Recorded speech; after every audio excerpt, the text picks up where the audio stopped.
जब यह स्पष्ट हो गया कि यह सारी जमीन सरकारी जमीन है,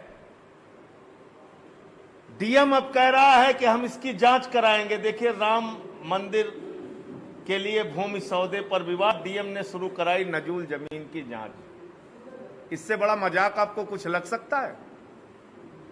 एक जिलाधिकारी जो नजूल जमीनों का मालिक होता है, एक जिलाधिकारी जिसको नजूल जमीनों के बारे में सबसे अधिक जानकारी होती है, और वही जिलाधिकारी जो ट्रस्ट का सदस्य भी है, ट्रस्ट का सदस्य है श्री राम जन्मभूमि तीर्थ क्षेत्र ट्रस्ट का, उसको ये पता नहीं था कि ये नजूल की जमीनें हैं जो बेची जा रही हैं करोड़ों रुपए में। इसका मतलब, मैं फिर दोहरा रहा हूं, प्रभु श्री राम के मंदिर का निर्माण अगर नहीं हो पा रहा है तो उसके पीछे बीजेपी नेताओं की चंदा चोरी जिम्मेदार है। इन्होंने चंदा चोरी कर ली, इसलिए प्रभु श्री राम का मंदिर नहीं बन पा रहा। और 1.5 वर्षों में नींव तक जो लोग नहीं भर पाए प्रभु श्री राम के मंदिर की, वो श्री राम के मंदिर का निर्माण कैसे करेंगे आप खुद सोच सकते हैं। जिनका दिमाग चंदा चोरी में लगा है, वो प्रभु श्री राम के मंदिर का निर्माण कैसे कर सकते हैं, वो आप सोच सकते हैं। तो मैंने योगी आदित्यनाथ जी से मांग की है कि प्रभु श्री राम का मंदिर जल्द से जल्द बनना चाहिए। उनके निर्माण कार्य में किसी प्रकार की कोई बाधा नहीं होनी चाहिए। जो लोग भी इसमें शामिल हैं, उनके बैंक खाते सीज करके उनको जेल में डालो, और सारी की सारी नजूल जमीन जो मंदिर के लिए आवश्यक है, वो सारी की सारी नजूल जमीन, सरकारी जमीन, निःशुल्क राम मंदिर को उपलब्ध कराई जाए।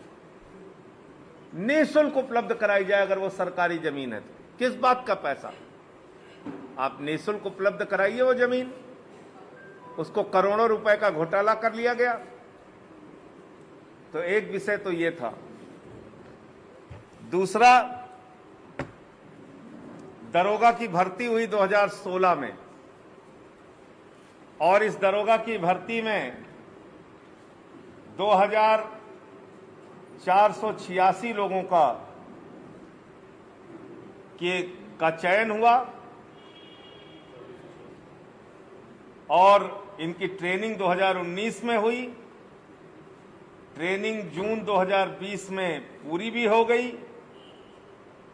इन लोगों की ड्यूटी भी होली, दिवाली, सीए, एनआरसी जहां जहां जरूरत समझी लगाई गई। और इसमें बहुत सारे ऐसे नौजवान थे जो बीएसएफ, सीआईएसएफ नौकरियों में पदों पे थे। और जब 2020 में जून में अपनी ट्रेनिंग पूरी करके ये लोग ये उम्मीद कर रहे थे कि अब इनको नौकरी कहीं किसी थाने में या कहीं किसी जिले में नियुक्ति दी जाएगी, तब से इनको घर पे बिठा दिया गया। इन लोगों का कोई भविष्य नहीं। और इसमें अब तक 2 बच्चों की मौत भी हो चुकी है। एएसआई के करीब 760 पद थे, जिसके लिए 45,000 आवेदन हुआ। 23 सितंबर 2017 में इसके एग्जाम की डेट तय हुई थी, वो कैंसिल हो गया। फिर 22 दिसंबर 2018 में इसका फिर एग्जाम की डेट आई,